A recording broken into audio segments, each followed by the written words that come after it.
প্রায় 7 লাখ বছর ধরে নিস্তেজ থাকা ইরানের তাফতান আগ্নেয়গিরি আবার সক্রিয় হয়ে উঠেছে। সাম্প্রতিক এক বৈজ্ঞানিক গবেষণায় দেখা গেছে আগ্নেয়গিরিটির চূড়ার নিচের জমি অস্বাভাবিকভাবে ফুলে উঠতে শুরু করেছে। এই উত্থান ইঙ্গিত করছে পৃথিবীর গভীরে গ্যাস ও ম্যাগমা জমা হচ্ছে, যা ভবিষ্যতে বড় ধরনের অগ্ন্যুৎপাতের সৃষ্টি করতে পারে।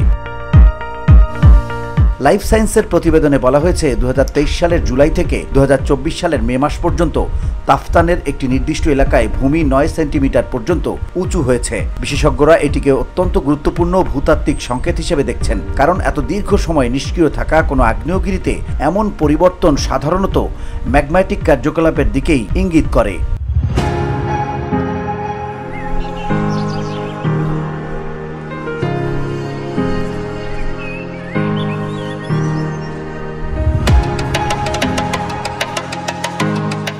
গবেষণার প্রধান বিজ্ঞানী পাবলো গঞ্জালেস জানিয়েছেন, তাফতান এতদিন মৃত আগ্নেয়গিরি হিসেবেই বিবেচিত ছিল, কিন্তু এই নতুন কার্যকলাপ আমাদের ধারণাকে পাল্টে দিচ্ছে। এখন আমরা বলতে বাধ্য যে এটি মৃত নয়, বরং সুপ্ত অবস্থায় ছিল আর এখন আবার জেগে ওঠার প্রস্তুতি নিচ্ছে।